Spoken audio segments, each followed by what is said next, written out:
AoC meeting number 6. I think you guys are really gonna like this one. This meeting was kinda long, we talked about quite a few things. I can tell you guys about nearly everything from this meeting. There are only 1 or 2 things that I can't. Anyway, I'm gonna start off out of order here because I know you guys are really interested for updates on the whole Lian and Cassie situation, as well as the whole Winrate balance thing. As you guys know, normally when we're given a reason for them balancing something, the main reason that is brought up is Winrate. This of course has led many of us to believe that they focus too much on win rates when balancing characters. It has been a big concern that we wanted to get addressed in this meeting. When it comes to balancing, they actually look at a variety of different things. They've assured us that if they did focus mainly on win rate, then the game would look and feel very, very different. Some examples that were stated were, if they did focus on win rates, then they would nerf Grover into the ground, nerf Terminus into the ground, nerf every front line basically into the ground, buff all of the damages and flanks exceptionally, and stuff like that isn't something the community is calling for the most part. Several of us have called for flank buffs, but not exceptional flank buffs. You know, some nice bumps, but nothing too big. They said all of their characters deviate away from 50% by up to 10% at the most. And of course, these percentages vary depending on what level of play they're looking at. They went and listed a ton of things that they look at when it comes to balance. I'll list those off for you right now. Actual measurable data. How does X character or ability or talent or card statistically perform? How are the players that are playing it and playing against it responding to it? Is there any response at all? Is it good? Is it bad? Is it controversial? The frequency or infrequency of complaints. Is it something that is only complained about for an update and is never seen again? Or is it for the last year this problem has always been talked about? Then there's the skill argument. What do different skill levels of players feel about this? And what do they measure differently for different skill levels? Now after hearing the frequency or infrequency of complaints thing, many of you are probably like, well, we complained about Lian and Cassie so much, but no Cassie nerf is coming and there's only the possibility of Lian being nerfed. Well, this is something you guys can be happy about. Lian is getting a nerf. It's happening. There are no ifs about it anymore. The frequency of her ability to use presence is going down. They agree with us that her power in this regard is out of line, so they're going to be tackling that soon. Currently, you can get your resets in a 1v1, and their vision for the card is that if you're playing Lian and you're positioned well with line of sight on multiple enemies, then you can get your reset, and not hit one person, done deal. As we all know, it's a lot harder to get consistent resets off of hitting multiple people than it is to hit one, so no doubt the presence spamming is going down. Now I didn't get the name of what they're specifically hitting. They said they're reducing the CDR of the cards in question that caused the spam though, which is what many people wanted. Now for Cassie. With the frequency of Nerf Cassie feedback coming their way, they've decided that it's something that they do have to look into. Like I said, they care. We keep taking that feedback their way, so it's obviously a big community ask that they want to look into. However, there is currently no confirmed nerf for Cassie, but nerfing her is no longer out of the question. And I want to stress that when they say something is not out of the question, that does mean something is going to come out of it. It basically always does. They are being really careful about this though. This is something they want to completely understand before they act on it. Cassie is very strong because of all of her burst. All of her power revolves around her in-hand basically. Her abilities, her talents, they all tie into her in-hand in some way. Cassie is meant to be one of those characters that can win an in-hand fight against other characters if the skill is present. She is meant to have combos that can kill quickly.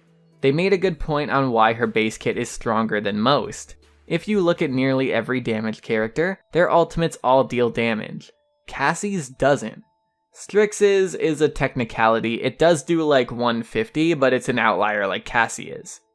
Since her ultimate, while still being good, is relatively weaker in the sense that it doesn't help you damage anyone, her base kit is stronger to compensate for that. Strix's base kit is arguably stronger than Kinessa's, and I personally feel that's probably due to that reason as well. Strix can do damage faster with no charge time, but doesn't have an ult that lets you one-hit people. So I do understand that point with Cassie, and I do agree with it.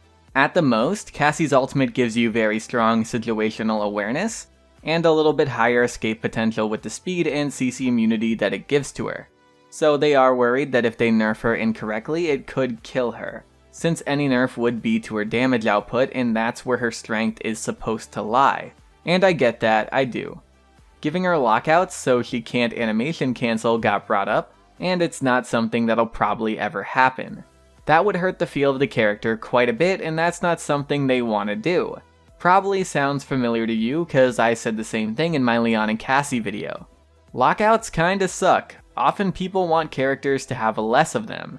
It'd suck even more to do it to Cassie, since Cassie has felt like this for years. Players are very used to it, have years of experience with it, and making it suddenly feel bad would, again, suck. I've said it before, I personally don't think hurting a character's feel in order to balance them is a good move. It's best left as a last resort. If there's anything else that can be done to balance a character, then that's what should be done.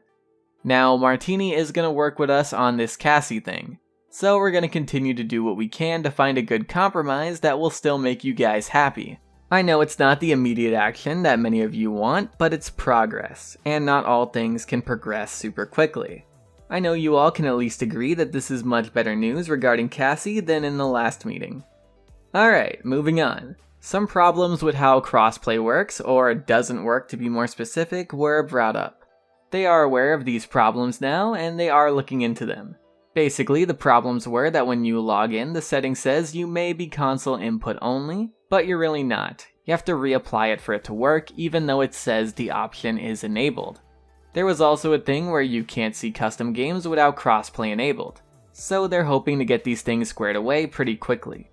On to stuff like game modes, events, and custom games.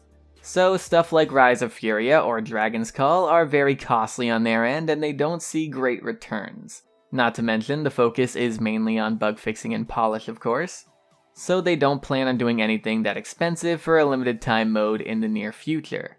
What they do see good returns on is making maps, like for end times, that they can use in the game mode and then use again.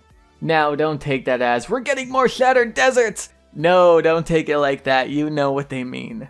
They've heard your feedback on that map, so future ones likely won't be anything like that.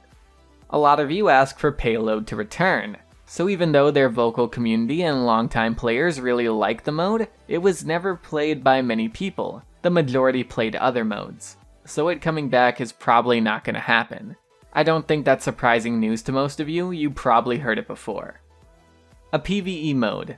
That would be super resource heavy. It is something that's been asked for a lot for a long time, but again, bugs and polish are the focus right now. It is something they'd want to see happen one day, but anytime soon, not really. More options for custom games. So this is something they've been interested in doing for a while, and it's something you guys ask about a lot. So anything super crazy isn't going to happen because of, again, resources. But we did talk about additional options that could, emphasis on could, be added more easily. Playing with characters all from the same class, or playing with duplicates of a character, ultimates coming up faster, low or no cooldowns, less gravity, test maps, number of players in the lobby in the custom game, stuff like that were all written down, so we'll see what comes out of that in the future. It's not something that can be done right away, but they will be looking into doing stuff like that. This one is a console one, or controller one if you play a controller on PC. Console aim assist. Now I'm not even one of the console reps, and even I hear about aim assist problems all the time. This was a pretty long conversation. Mainly the point of it was that players feel the current aim assist hurts them and the game more than it helps. Characters like Victor, Vivian, they have a ton of aim assist and it makes them very dominant in the meta. It was said that the console meta is restricted to much fewer characters than PC. Projectile characters aren't really too playable, and this helps Vivian specifically because a lot of Vivian's best counters are blasters. Aim-based healers also suffer because the aim assist pulls their aim away from the people they want to heal. Aim assist can also stop you from getting the kills you want because another enemy pulls your aim away. There's apparently a lot of cases where the aim assist feels too strong. Now, when it comes to hit-scan characters being better on console, that's always how it's going to work for any console FPS. There's no way around it. However, there are things that could be tweaked when it comes to aim assist for certain characters to help make them feel better and play better. The aim assist slider returning was also brought up, and they are going to look into it and talk about that. Anyway, that's basically everything about this meeting. I think there was a lot of really great news that came out of this one. Definitely felt like one of the more impactful ones to me. Hopefully you guys feel the same. Obviously it'll feel more impactful when you get the results in the game, and that's perfectly understandable. But yeah, that's pretty much it guys. I want to thank you all for watching. I very much appreciate it, and I'm gonna see you guys later. Bye!